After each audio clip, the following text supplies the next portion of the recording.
Good evening, class. Today we are going to look at Transformers animated Wreck-Gar.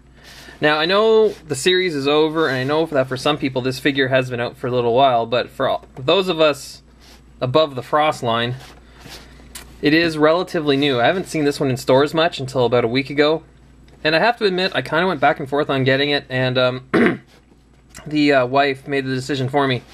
So, here we have Wreck-Gar. You're going to have a look at the box. He has moving lifting forks, so if you weren't going to buy it before, now you are.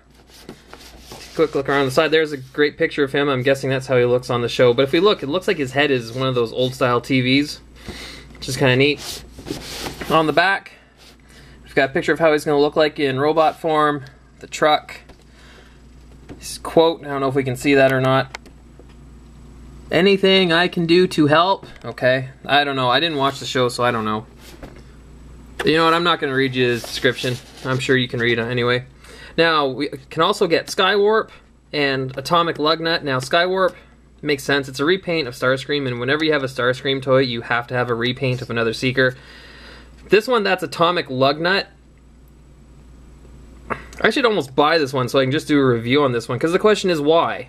There are still regular tons of Lugnut sitting around. Why they needed a repaint, I don't really know. But anyways, that is a look at the box of Wreck-Gar. You want to see the top, a picture of him there looking all screwy. Kind of the same one that we got here. So give me a second, we'll dig this figure out of the box and we shall have a look at Transformers animated Wreck-Gar. Back in a minute. Okay, so here we've got a fine orange colored garbage truck. Here on the back we've got the carrier for it, even though it's a garbage truck where the top is closed. Anyways, well, I guess you could have that if everything went in the back, right? That's how it goes. The ones with the dumpsters, they usually dump straight back. Anyways, in terms of the truck mode, I mean, it's hard to get too excited about the alternate modes, but it does roll back and forth, which is nice. It has these forks that we can put down and lift back up, and as one of the gimmicks says on the packaging, the forks move. We've got this top bit here on each side, and what we can do is that we can pull that back and then the forks kind of go forward a little bit. I don't know what really that's supposed to do besides look like some kind of sissy kick or something. It might be good if he's rolling down the road and he wants to get that nasty bicycle out of his way. I don't know. Okay, what else can we talk about this? The trailer part, if we want to call it that, the back, we see this little thing here with the arrow, which indicates what we should do. We should slide this forward and hey, we've got attack weapons here. It's pretty cool. You can slide those back in for now. It's nice that his weapons are housed on him in his vehicle mode. It seems to actually really be a trend nowadays. Everybody, all of the Transformers do it now. But at one time, they didn't. So I'm always impressed when we can store the weapons on or inside the vehicle mode. Okay, now to transform him. Really not going to be a whole lot. We're going to separate the front first. Pull this down. We're going to flip up his legs. We're going to take his arms that are here. Pull them forward. Put shoulders down, his head up. We're going to have to adjust my camera just a little bit here. I'm going to have to move my... There we go. We're going to flip out his feet. Shoulders down, there's his arms. The only real trick to it is really the back, or I guess the front of the truck. I'm going to flip these down. Put that in. And the backpack is going to snap together in two places. There we go. And then if we flip this a little bit, we can pop that on there. Okay, there we go. So, we've now got Wreck-Gar in his robot mode.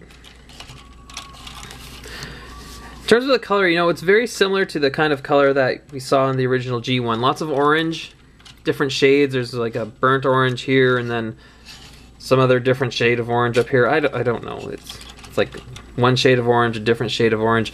I'm sure my wife could probably tell me better. I'm certain I don't know. His coloring is very awesome. The detail on the mold is nice. I like the fact that even his arms looks like he's got large forearms and the hands. His head, you know what? It's really good.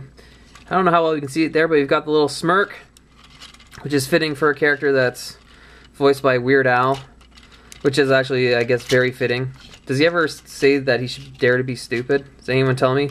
I don't know. I didn't really watch the show. Actually, I didn't really watch the show. It's not accurate. I didn't watch the show hardly at all. I watched the pilot movie, I guess it was, nearly barfed, and stopped. So I haven't really watched it since. But I have to admit, some good figures have come out of that show. So what else can I say about him? Now, in terms of the articulation, his head doesn't, it would spin all the way around. It doesn't because of the backpack we've got here. His arms can go up and the shoulders can go all the way around. The arm rotates. We've got the elbow joint. His hand opens and closes. How awesome is that? Hips, well, they're on the kind of the typical ball joints we would expect. So he's got a pretty good range of motion there. The hip guards move up so we can move his legs out. We've got rotation at the thigh. The knee bends pretty far. And then the feet, if we want to, we could move them back in, but they pretty much stay as they are. Now in terms of the, I guess, the weapons, we can pop these back out. And we can pull them out of his backpack.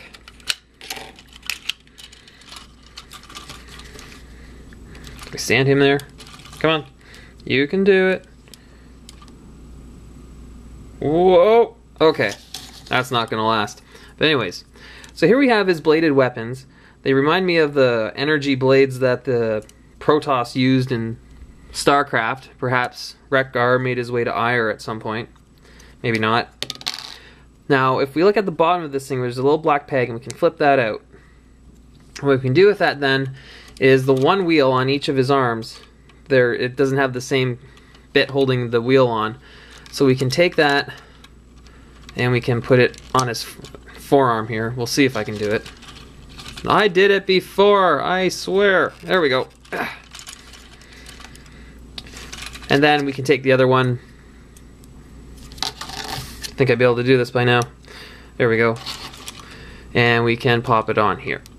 So there's his weapons. I kind of wish they were a little bit longer. They barely extend past his hands, but I guess that's okay.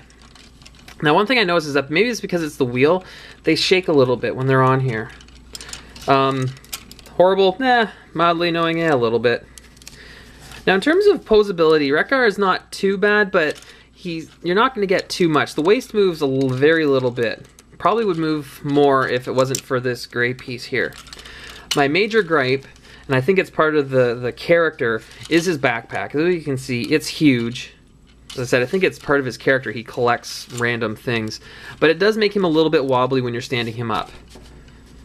And the other reason for that is if you look at his feet, you see on the inside here, it's hollow. There's nothing in there. It's a very light. It almost feels frail or flimsy. If his feet were heavier, he'd probably have an easier time standing up, which is too bad. Still, you know what? It's a decent figure. I think I mentioned before, it seemed like he was very scarce up here in the Great White cold. But if you see him, he's definitely worth picking up. I hesitated for a little while, but I don't think I should have. He was definitely worth picking up at the time. The grade for this figure, I'm going to give this figure, we're going to say a B+. Why not an A? Well, he's just about there, but the fact that he tips over kind of bugs me a little bit. And you know what, for a Voyager class figure, there wasn't too much to his transformation. I had a harder time putting him back into the truck form. I was expecting a little bit more. But you know what, a solid figure, or should I say solid, a very good figure. If you see him, he's definitely worth picking up, even if you didn't watch the show, kind of like how I didn't. As I said, B+, he's a very good figure. Not quite in my top figures that I enjoy, but he's right up there. Excellent figure, pick him up. I think that's about it for this lesson. So, run outside and play, class dismissed. Take it easy.